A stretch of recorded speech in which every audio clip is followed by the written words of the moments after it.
Welcome to Beyond Barber School. I am your host, Barber Doza.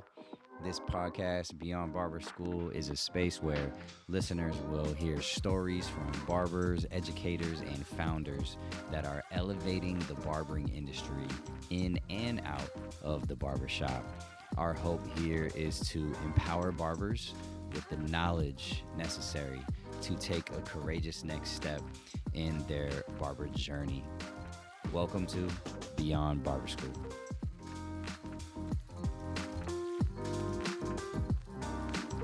Today I'm super excited. We get a chance to sit down with Alec, aka Alec Barbero. He is the founder of the Drive In Barbershop and was the co-founder of Compound Cut Club.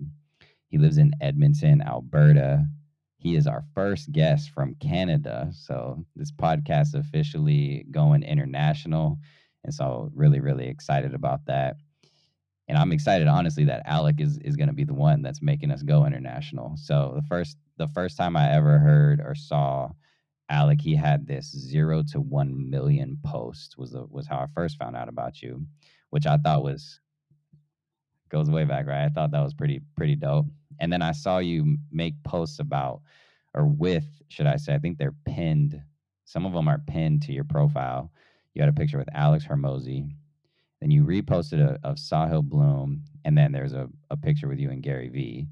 And that's where I feel like things maybe started to make sense. If these are people that you follow, I was like, okay, this is starting to kind of click here. Most recently, you just opened the Drive-In Barbershop, which when I first saw it, I was like, this is iconic. Like, I wouldn't be surprised if we see people replicating this model. Honestly, like throughout the world, like seriously, because I just think it's genius. And so, really excited to sit down with you, pick your brain, learn from you. I think a lot of people are gonna just get some gems from you. So, I just want to start though with this intro question. Like, can you tell us about the Drive-In Barbershop? Like, what is it? How did you even get the idea for it? Yeah, so it's a brand new barbershop concept. We opened April 1st of this year. It's 4 months as of today. Yeah, literally, it's a barbershop on one side and auto detailing on another. We do services from just a quick car wash to interior detail, steaming to polishing too. And I'm starting to like contract out other jobs like tinting and 3M, PPF, stuff like that. I had my other barbershop for 3 years before opening this one. So that's how I got the idea for the car wash because, all my clients drove. Like barely any of them took the bus. And I was like, yo, the car's just sitting there. Why not just wash it for the same time? Literally, there's no added resistance to the client. That's like the value proposition there. It's like when like you see me post Hormozy, he says this a lot. The value equation is like the value compared to the time delay, and like oh, lose 30 pounds with zero effort. That's way more valuable than lose 30 pounds. Oh, you have to go to the gym. With the car wash, it's like, oh, get your car wash with no added trip, with no added nothing. You're literally getting your haircut. So the value could be unlimited from there. We just have to communicate it. Obviously, it's only been 4 months, and nobody in the world, well, maybe I've seen one place in the US that did the same concept, but my clients and people here in Canada, nobody's ever got that service done before. So it's like we're kind of have to educate them on the whole concept. It's valuable, but people just need to kind of get used to it. Yeah, it makes sense. It's unlike anything they've seen, so it might be an adjustment. But how have the first 4 months been? I mean, you were on the news. We're gonna talk about that later, Yeah, but yeah. yeah, how's the first 4 months been? It's really good, bro. It's all about the location still. We're on like a main road. We get lots of new clients. I have mentors like Bossio and Joshua P helping me out with the marketing. Chris Bossio really emphasized on getting your business on Google. So in the first 3 months, we've got 300 reviews, and we've gotten a lot of new clients from there. We average about 30 new clients a week, and there's only me and two other barbers so far. So we're building from scratch. The other two barbers are like building from scratch too, but the main retention model we're working with is like customer service. word of mouth worthy experience, and that's what I learned from Bossio. And also we're starting to run some ads too, so we're getting lots of new clients from ads. But yeah, overall, building the business brick by brick, slow and steady. Well, let's throw it back, huh? You posted a throwback post that was showing your setup from like 2016 to now. So you know definitely come a long way. Talk to us about how you got into barbering. Yeah, so it was actually in grade 12. So me and my friend, we wanted to get haircuts, but we didn't really have the funds. So he said, "Yo, I have clippers at home. My dad has clippers. Why don't we just try this YouTube video that I watched?" I mean, we had no other choice. It was either that or we don't get a haircut. And then yeah, he cut my hair, and I was like, "Bro, it's only fair if you let me cut your hair too," because at the time it wasn't that good of a haircut. And then yeah, me and him started cutting each other's hair. And then after like the second third cut, I already told myself, this is fun, this is what I want to do for my career. And yeah, I don't know, I just told myself that. And I guess after you tell yourself something, you just kind of like, like you self-identify yourself. Oh, I'm a barber now. Okay. It's like when you start playing a sport. When you start playing golf, the first few times, okay, I'm not a golfer yet, but then the the one time that it clicks, like, okay, I'm a golfer now. That's when you start going more this and that. So the same thing went with barbering. It's like, oh, after a few times, oh, this is fun, I'm a barber now. And then the goal was to open a barbershop right from there. So yeah, that's how it got started. That's interesting. The self identification. I just finished Atomic Habits by James It's like, Clear, right?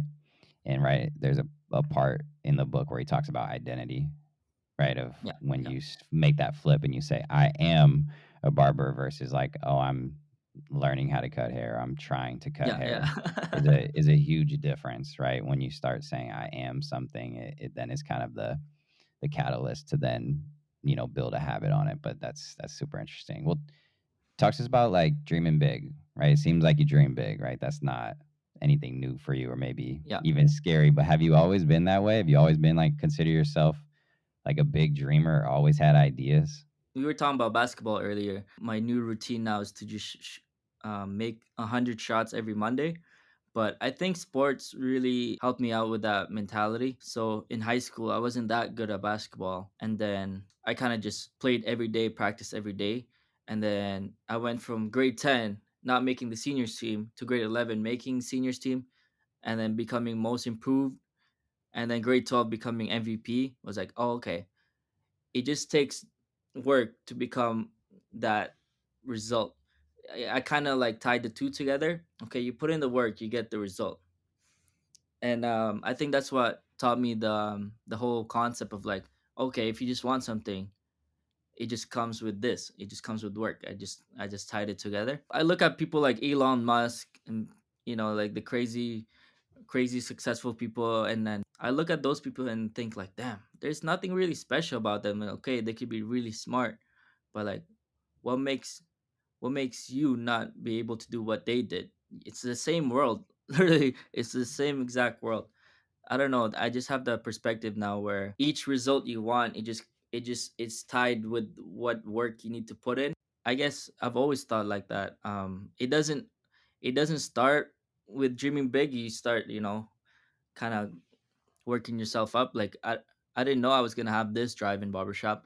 I didn't know I was gonna have compound, but it was step by step, brick by brick, I guess.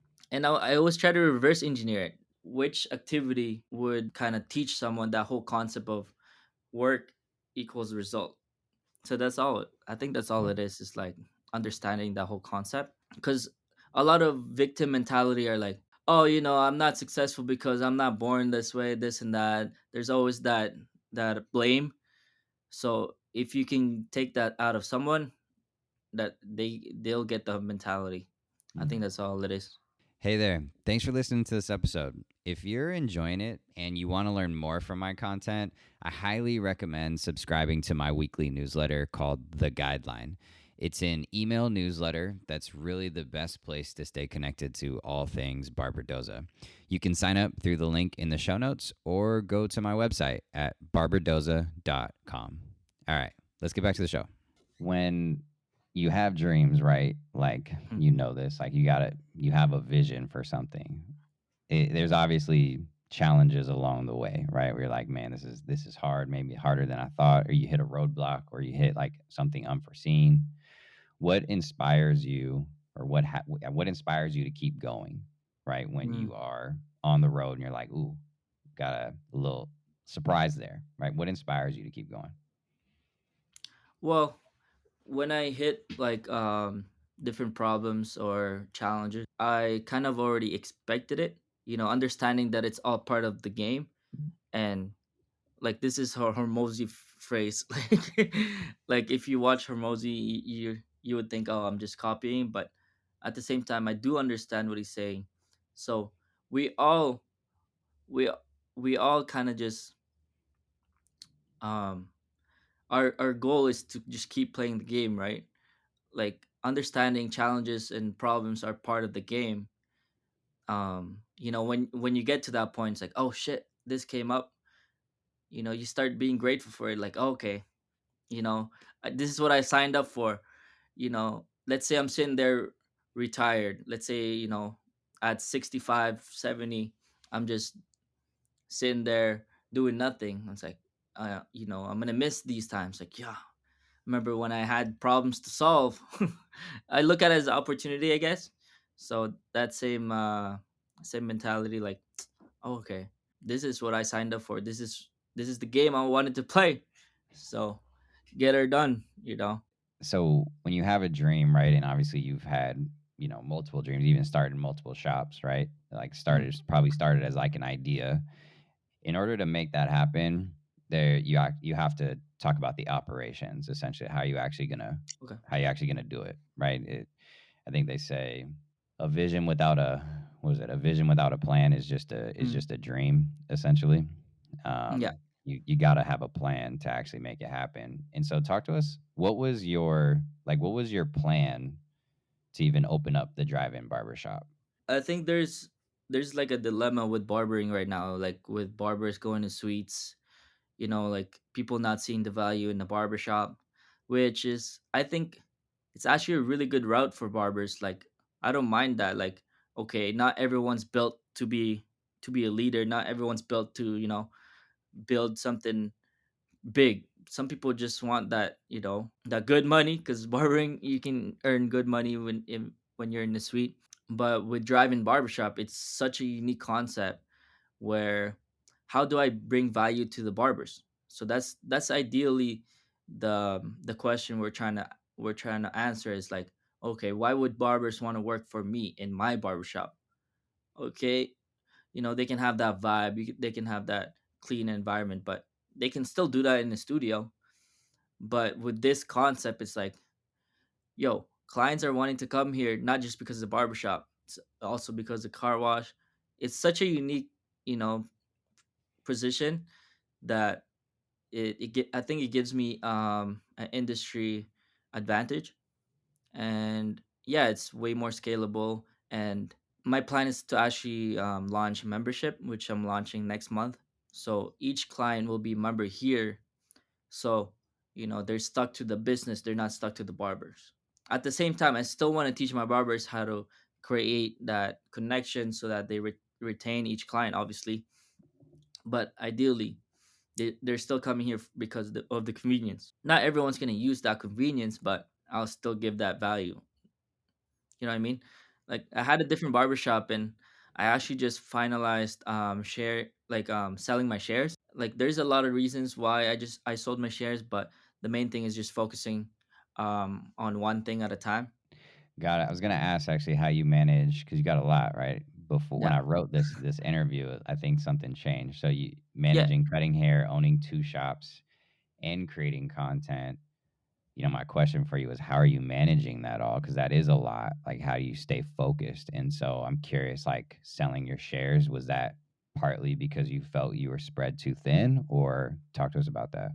Compound Cut Club was the first barbershop that me and my co-founder opened. That was like 3 years ago, and we grew it to like, how many was it? 11 barbers and two, yeah, like 9 barbers, 2 hairstylists. When I opened this, it was because I I saw this as more like scalable barbershop. There's no, like, like I said earlier, like why would barber want to come to this barbershop? When I was there, they were there for the environment. They like working with us and the clients, the branding. Um, Even though the location wasn't the best, it was still like, it was like a family. But you can't really scale family business wise. like I mean, I learned a lot from Bossio. He said, because he has like 7, 8 barbershops, right? He Yeah. said, each barbershop has its own vibe. They don't all have to be like a big family. But yeah, there's just some stuff that I wanted to do that me and my business partner didn't line up on. So I was just like, I just sold my shares there so I can focus on one. And yeah, like you said, bro, it's so hard to manage everything. It's two different, like, branding, two different things. It's just like it wasn't gonna work out. 3 barbers wanted to open their own studio. Like I said earlier, everyone's trying to open their own studio, which is, I can't compete with that, bro. Like, it's such a good deal. Like, they just split expenses and then you just keep all the profit. Mm. Being a barbershop owner, like, damn, that would be such a good setup, man. Like, don't risk all reward. I mean, I sold it for pretty much nothing, bro. My shares. It wasn't really to for me to cash out. It was more of, I offered it to the other barbers to get them to stay, so my co-founder, wasn't left with nothing. Plus, Got I it. had I had this one. If I lost compound, I still have drive-in. If you lost compound, he would have had nothing. It's right. It's interesting. How do I say, like, just calling it what it is in the industry is barbers, like, things change, right? Like, Yeah, two people might co-found a shop and then one might be like, I want to go do something else now, right? Barbers leave shops all the time. yeah, Barbers leave shops to go to another shop on sometimes the same block or the next street over, right? It's something that takes place. And partly I think it probably has to do with dreams in a sense, or vision. It's like, well, like, this isn't aligned with where I'd like to go. Someone else may be like, well, this is where I want to go. And so it's not yeah, bad blood or anything. It's just hmm, two people trying yeah, to do what's best for themselves. And it's, trying to do it in a way to where, not burning bridges or anything like that. But if it's, hey, this is business, right? Sell shares, right? Like, let's make this clean. Which I don't know. I hope that there's more of that in the industry, because I feel like there's a lot of burned bridges based on, I've heard yeah, stories of a barber just coming in and being like, "Today's my last day."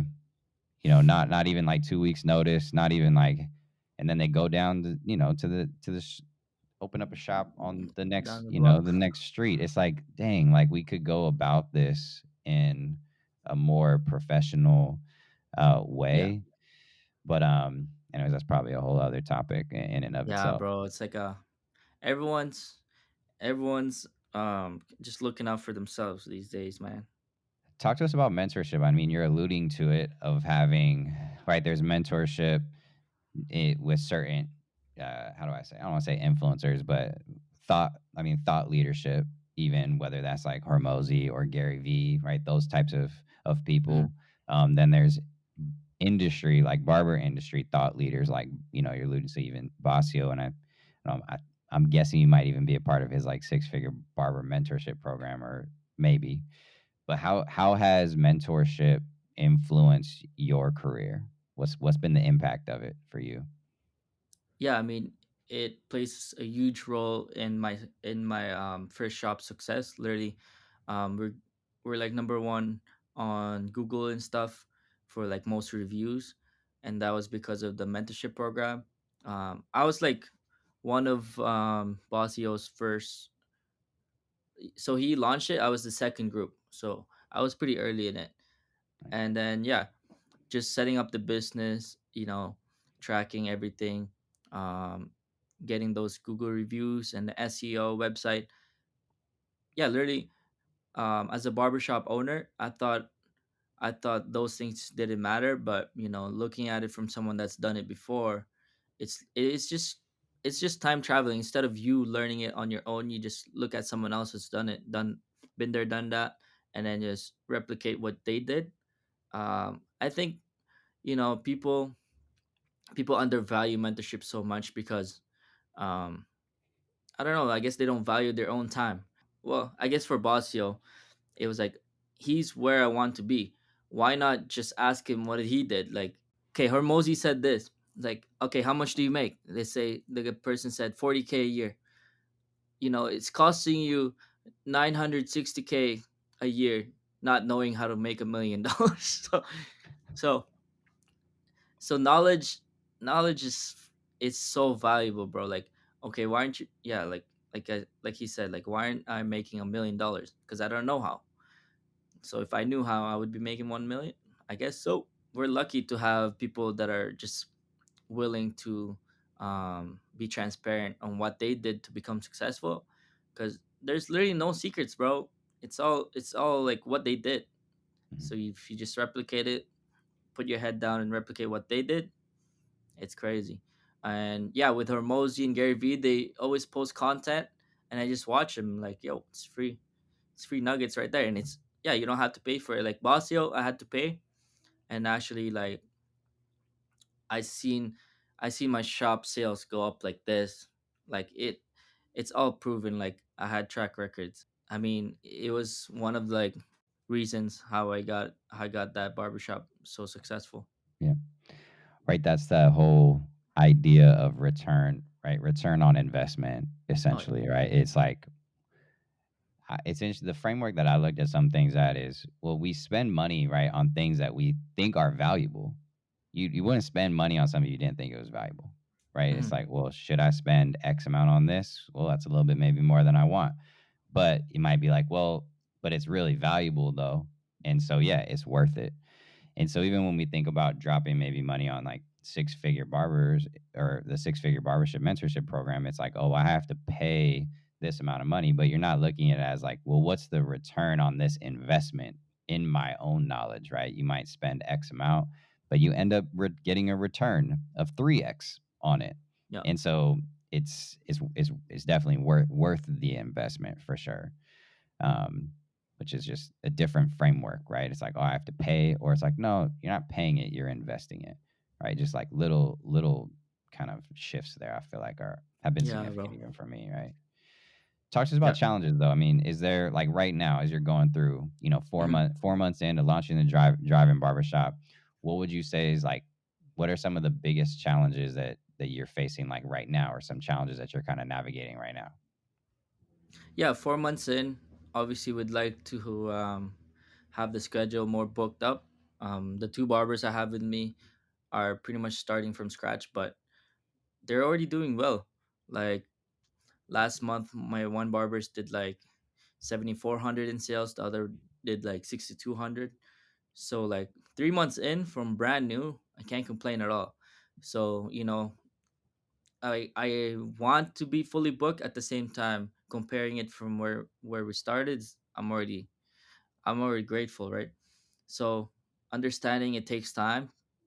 Patience is like a challenge because I'd love to have everything right now, but understanding that you know it just grows slowly by Yeah.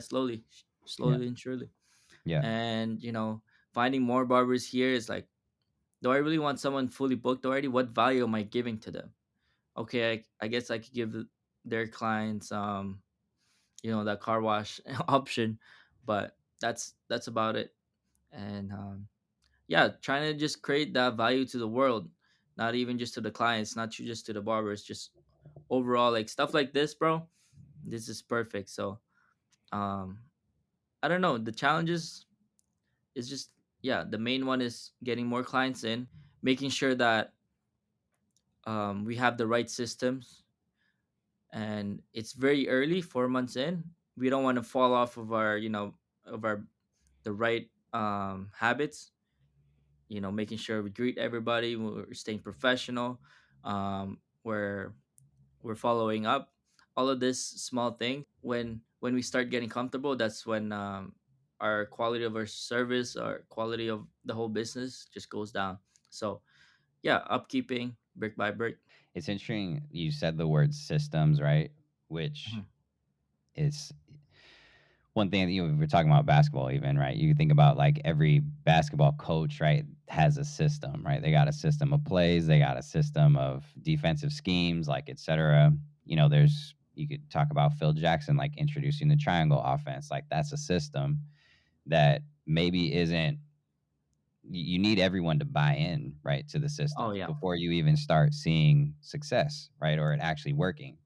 And so it's interesting where it's like, well, system, as long as you're building the right systems and people buy into the right systems, it might not necessarily happen overnight, but you're laying that foundation that eventually is like, oh man, look at us, we won 6 titles, or whatnot, or however many Phil won, I think 10.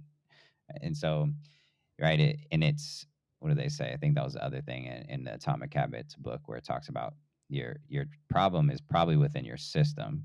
You need to look at your Mhm. system to see what systemic things need to change, as opposed to trying to put a band-aid on something. It's a trip I think for barbers like we know about systems because we each have our own haircutting system, right? The way Yeah. you fade is a system, right? Like it's you figure out your way of how you want to lay out your steps, and everyone has a different system. You got a different system of tools. You have a different system of when you put your bald line in or whatnot, and you are iterating on it all the time to then figure out, oh, this is the haircutting system that works for me. It's efficient.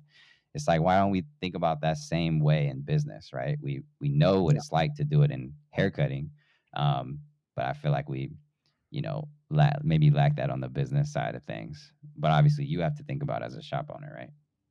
It's nice that it's a brand new business. I can, create the standards. It's way harder to, let's say I go into a shop that's been open 3 years and changing the habits that they already have. That's way harder. So that's why I like a new business. I Yeah. like it. I like it right now. Well, out of everything that you've done, right? You've done a lot of things from like content creating, open one shop, you're opening up a second shop, yeah, and obviously still cutting hair. Is there like a favorite thing that you're doing right now, or like something that you is giving you the most life? Like those barbers leaving and doing their own studio, that actually makes me feel really good because these are the same guys that started off as my clients. You know, they found the love in barbering, and then they're doing bigger things. They're doing their own dreams now, which is, it might be against my business, but at the same time, them as people is like, damn, you start kind of.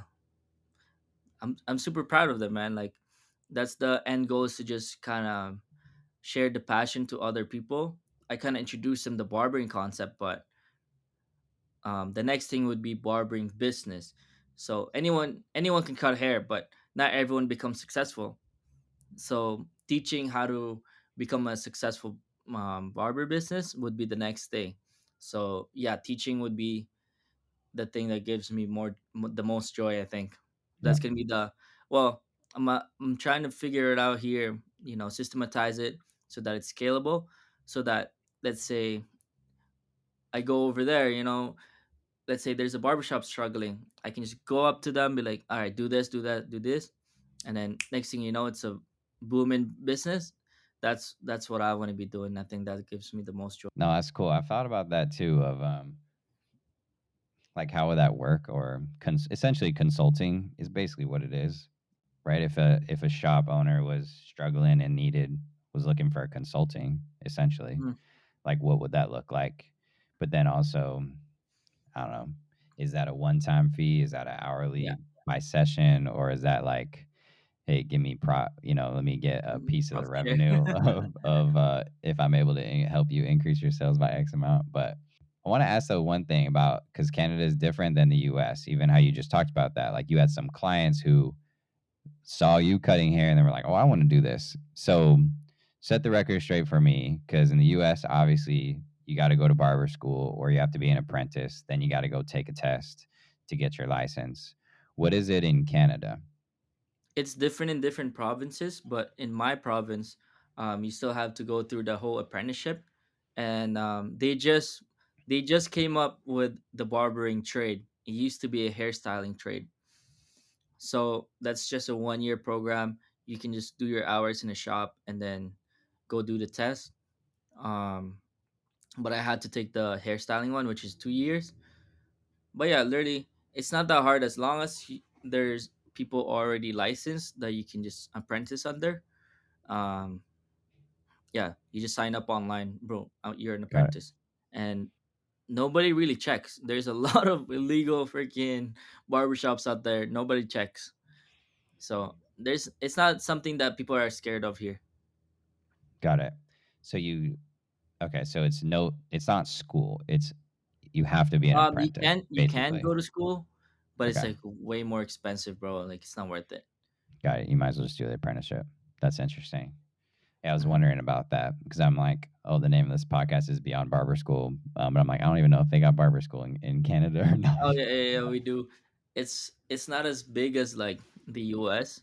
Yeah. There's like only two here, Okay. but and they're barely accredited. Like the government just told them, oh, okay, you can actually give the actual certificate now. Before it was just like a certificate that didn't mean anything.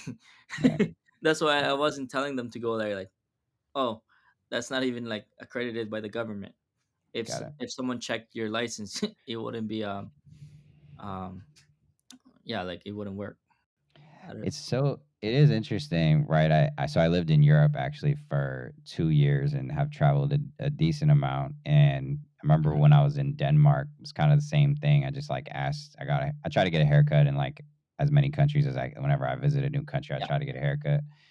And when I was in Denmark, I remember I went and they were just saying like, yeah, if somebody wanted, someone could just walk in and be like, "Hey, I'd like to learn how to cut hair," and the shop, it'd be the shop owner's decision essentially if they wanted to let them be an apprentice or not. And which yeah, was like, I was like, "What?" And like most of the world, it isn't a quote unquote regulated industry. I think that is how it works. It would be like if you want to be a barber, then the shop owner would essentially like you'd be their yeah. apprentice. Mhm. But I don't think it's how do I say like governed by a board of barbering like it is in California. It's like yeah, it's just the shop owner's decision because obviously then it's if you the shop owner needs to look out for that because you probably don't want somebody representing your business who might mess somebody up. So it's just a whole different model um, Yeah, than yeah, depending on where you are in the world. yeah, and it's this is a whole nother topic, but like where do we set the line of like standards? Like this. That's why barbering like gets a bad look sometimes. It's like, oh, people don't take us seriously because like even the government don't take us seriously. No wonder why. Yeah. Oh So man, that is a whole other topic for sure. That yeah, we maybe another episode. yeah, for real. um, I'll be down for that. well, let's talk about right as a business owner, right? For you, entrepreneur, there's a lot of how do I say? There's just a lot going on, right? You're Yeah. juggling a lot, and part of I think, at least for me, maybe even in my story, is figuring out how to spend your time, right? Because Hmm. you could be spending your time doing a lot of different things. How do you set boundaries for yourself like to be efficient, right? Because there's so many Hmm. things you could be doing. Is there any tips that you have for like setting boundaries to figure out like how to spend your time? Yeah, I mean, like today is a Monday. This is the only day we're closed. This is the day I set aside for working on the business stuff. When you don't have your books properly like tracked and everything, that's what I'm working on right now with one of the barbers partner actually. She's trying to set up the ins and outs of the business, the finances, and then from there you'll have a more clear understanding of the business, because at the end of the day the business is still to make money, right? Based on your expenses, based on your books, what do you need to spend time on. Obviously right now I'm still a bit lost, bro. I still have like I get what you mean, bro. I'm like, fuck, what do I spend time on? Like this morning I was thinking All right, what's my to-do list? Usually I get ideas from Hermosi. I just watch his videos. Like today, he posted a video of like, oh, how do I get 10,000 people to promote my own book? So I'm like, I'm creating an affiliate system for my clients. There's always something to do as a business owner. This is like one of the biggest problems. So once I got my book set up, I'll know exactly what I need to work on and setting priorities. But Monday is just the day I force myself to sit in this room, turn off the lights, put on some headphones, and just you know bang out the work. Start planning, set up some action steps for the week. But but if you're cutting every day, it's so hard to actually do this.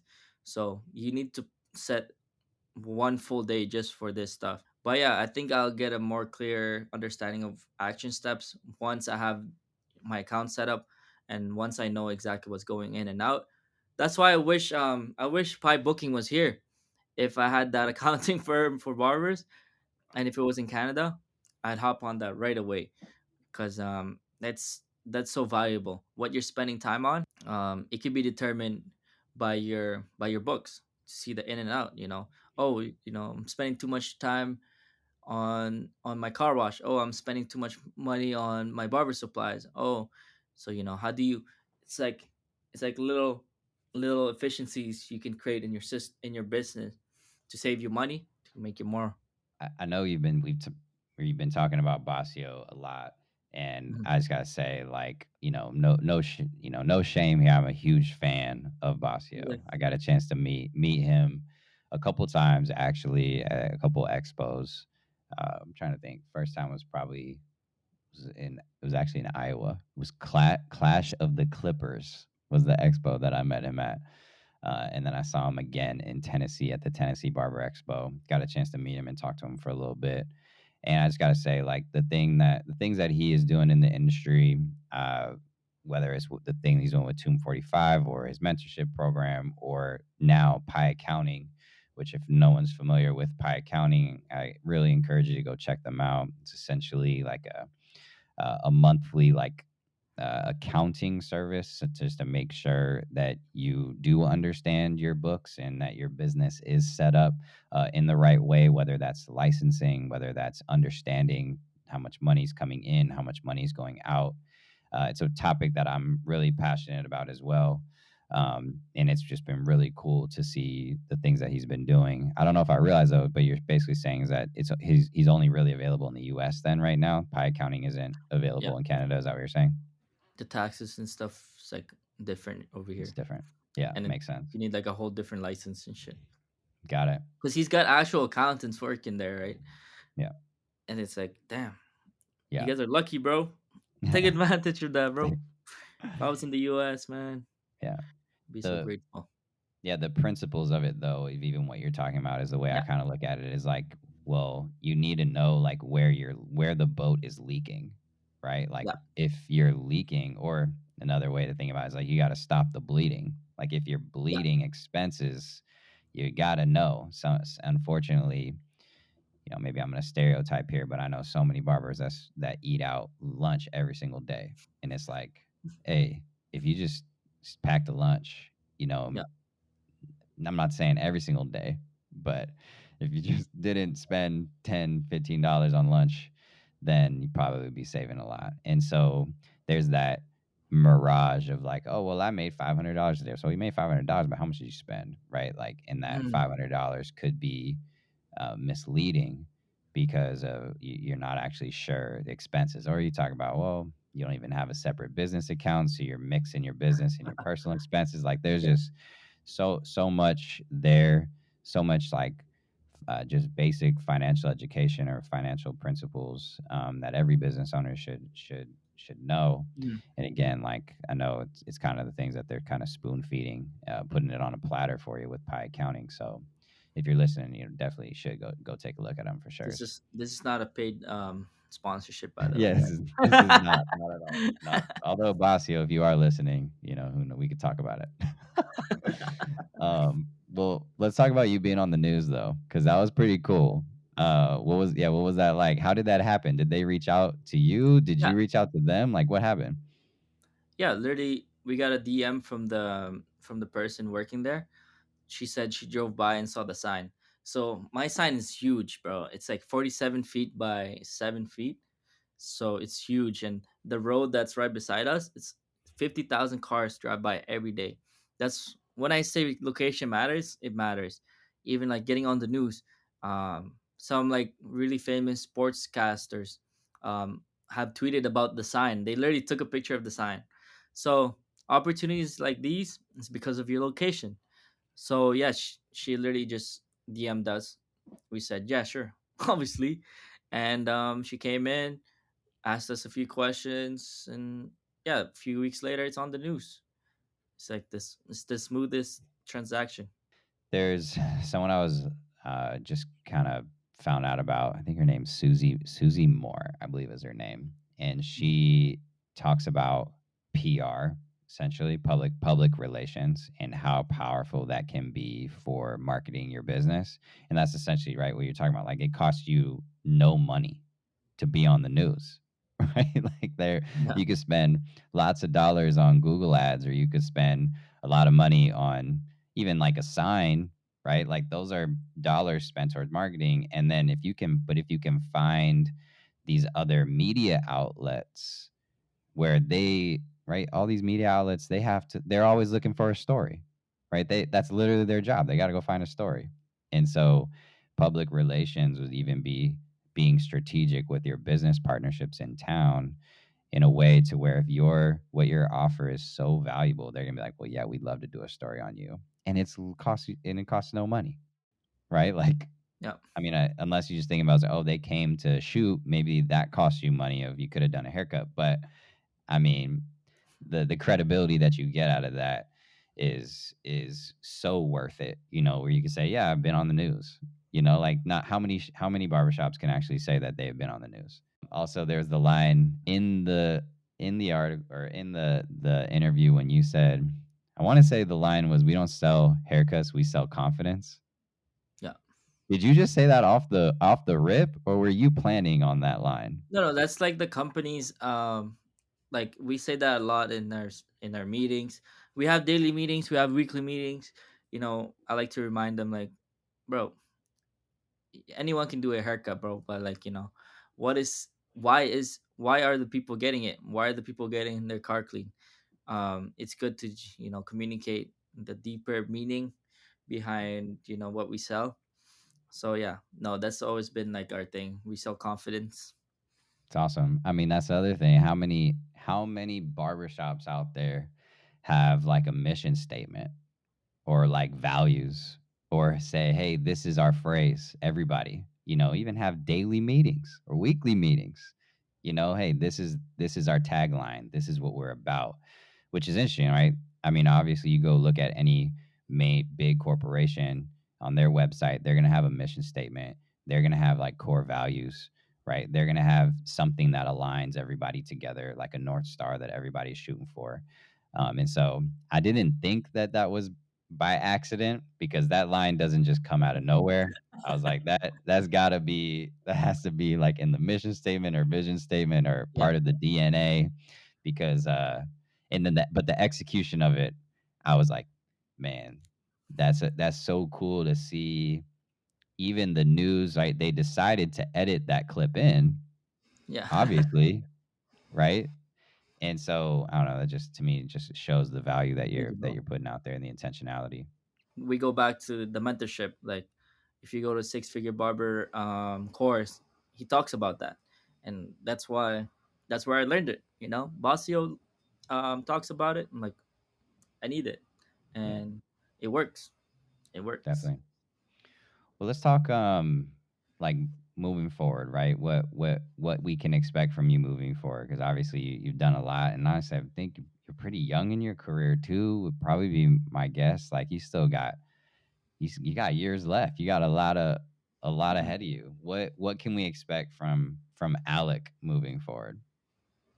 Yeah, right now, selling my shares on my other barbershop, it frees up a lot of headspace, frees up a lot of time. Um, build up Drive In Barbershop. I had a few TikToks blow up, but that's about the publicity I have of the concept to the world. Scale this barbershop up, and then hopefully open up more locations. It'd be easier if I open it closer to me, so I can manage it and prove the whole concept. And then eventually, I see this being like a like a in and out. Like why why wouldn't the people there value the same concept, right? So I don't really care who opens it, as long as as long as someone opens it. Like if you wanted to open it, I'd gladly help you out, give you some tips. But yeah, literally, I'm just trying to give value to the world. Why wouldn't anyone want to save time on the haircut and car wash, right? So I like innovation. I like saving people time. I like Elon Musk with AI. People hate AI, but I'm like, bro, it's literally saving me so much time, and we can use that time to, do other things we like doing. So I'm gonna keep giving value to the world. Scale up Drive In Barbershop, and then help other barbershop owners scale up their businesses probably in the next 2 years. But yeah, that's what to expect from me. How did I want to ask this? I meant to ask it earlier. So your location that you had, was it? It looked like off the videos, it wasn't a barbershop before. You had to turn it into a barbershop. But was it a detailer before? So it used to be an enterprise and then a detailing shop. And do you guys have enterprise over there? Like a Like car the rental? rent a car? Yeah. Yeah, we do. So so yeah, any enterprise is set up like this, where there's an office space, and then there's like two bays where they can wash cars. So yeah, if you wanna if you wanna open a drive-in barbershop, look for old enterprise locations. Those would be perfect. That's a gem right there. Because I was right. The other thing I've been thinking about is, and there was, I think her name's Cody. She's Oh yeah, somebody, the Cody. contrarian. You know Cody, Yeah. right? I figured you might, just based off who you follow. So I get her newsletter, and right, her whole thing is looking to buy businesses, essentially profitable businesses. And I've been thinking about that a lot because my kind of hunch, at least in the industry, is you have a lot of barbers that are nearing retirement. Ooh, A lot, that's true. right? When I was And looking for this location, actually, I looked at like three barbershops that closed down. it's so much easier. Like, oh, I want to open up a barbershop. Well, if you have to go find a building that isn't a barbershop, well, you got to spend a lot of money to then get it right. Right? It's not designed in that way. You got to get a shampoo bowl, right? You got to make sure you get their sink, like, etc. Make sure the stations are there. It's so much easier if you were just to go buy an existing shop. What I feel like is just to really keep an eye out, right, for a barbershop that might be going out. Uh, that might be an opportunity for someone to add an additional location. But that's what I was curious to ask you, is like, how did you choose your location? Because yeah, if you were looking to scale or open up another location, it's so interesting. Like, keep an eye out for Yeah. enterprise jobs, essentially. Or are Yeah. there other businesses to keep an eye out, to even network with and say, hey, like, this is my business, I'm looking to expand. If you're ever looking to sell, like, I'd be interested, right? Like, that's super interesting to think about, because the Hmm. cost of opening up a shop can be really heavy. And so Hmm. what could it look like Yeah. to make it more affordable? Yeah. So yeah, there's like like whole idea of like barbers. They're thinking, or just people in general, they think there's one way to do things, and oh, open a barber shop. I heard you have to find a location and sign a lease. What what I figured out lately was, everything, literally anything and everything in the world is negotiable, bro. You just gotta ask. So, oh, it looks like the barbershop's busy, but you don't know if he's gonna sell it to you if you never ask. So obviously the chances might be lower if it's a busy shop, but yeah, there's no one way to do, to open a barbershop. Anything is possible. This was an auto detailing spot. Like, no one would have thought to open a barbershop here, but I actually saved so much money because they already did so much renovation. All I had to do was paint the walls, add the chairs, add the lights. That's pretty much it. And they already had like a sink in the back to dig a hole on the floor and put the sinks where you want it to be in the front. That would have cost me 10K. I said, you know what? There's a sink here. We're putting this the chairs, the sinks right here. Um, Literally being innovative. Obviously, this concept is innovative, but being innovative didn't just help me with this, with opening this concept, but it helped me with, the smaller things like, oh, negotiable. Everything's negotiable. Like, oh, I was told I can't put a sign here. I'm like, bro, just put a sign, bro. Obviously there's consequences with every action, but you know, don't lock yourself in like a small idea. Just question everything, bro. Like, why not? Like, why not? Why not? Just everything, every situation, question it, because Yeah, you know you don't know what you're gonna get. yeah, it's You don't good. know what's negotiable. Well, coming to the end here, I know we went even a little over time just because this conversation's No been worries, bro. really great, man. I'm really loving it. Could probably do a part two, honestly. Thank you, bro. Yeah, So same here. the name of this podcast, Beyond Barber School. Would love to hear just like kind of wrap up with any advice that you might have, right? Any advice for barbers that are kind of on the up, maybe have big dreams, but are maybe scared to pursue them. Like, what kind of advice Mm. you got?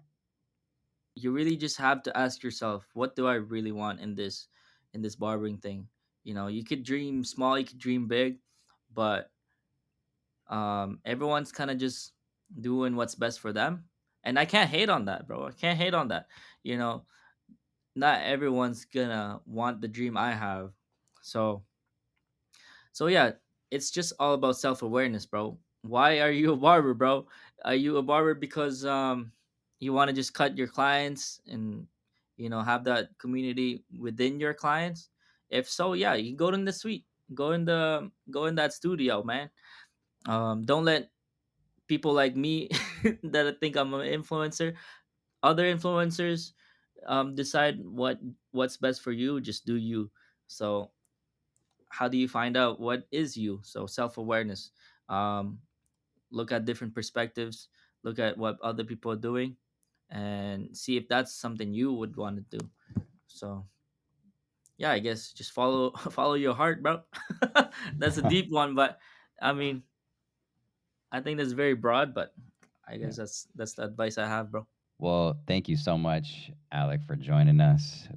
Really appreciate your time. I know you're busy, and this is your Monday where you got a lot that you got to get through. I know So you're we good, are bro. You're thankful good. that you could fit us in.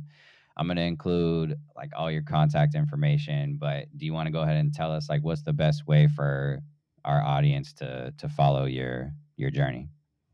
I tried to be the most active on Instagram, so hit me up there. If you actually made it to the end, DM me. I'll follow you back right away.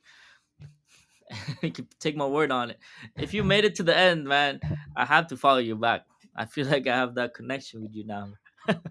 But no, I Definitely. needed this, bro. I needed this. This was really good. You know, just speaking out my thoughts. It's almost like a therapy session, bro. For real.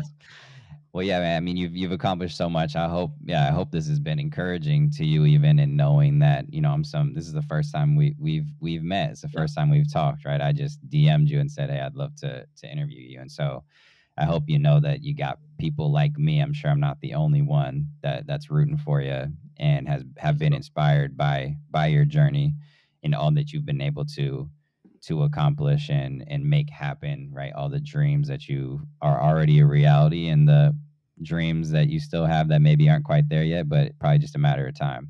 And so really do appreciate it for real. And thank you. Yeah, if you've gotten to the end here, we really appreciate you sticking with us. We hope you got something good from it. I'm sure you did. I'm confident that you did.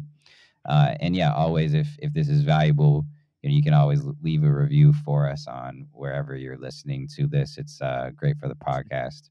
And yeah, take up Alec on his word, slide into his DMs and say what's up. That'd be a follow for Follow follow, back. is Yes, what sir. he said. Well, thanks for listening to another episode.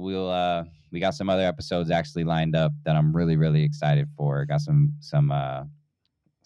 guests that are all on Alec caliber. I'll say that. Oh, And so we got some. I'm really excited for some of these other guests that are coming up. Thanks for tuning in, and we will see you. We'll see y'all next time. Peace. peace. Thanks for listening to this episode of Beyond Barber School. If you enjoyed it and want to learn more from my content, again, be sure to subscribe to my weekly newsletter called The Guideline. My email newsletter is the best place to stay connected to all things Barberdoza. You can sign up through the link in the show notes or directly on my website at barberdoza.com. While you're at it, leave the show a review on Apple Podcasts. I'd love to hear what you think of it. This podcast, like everything I do, is made for barbers by a barber. I'm on a mission to enable barbers with business skills that will help them ultimately achieve their goals.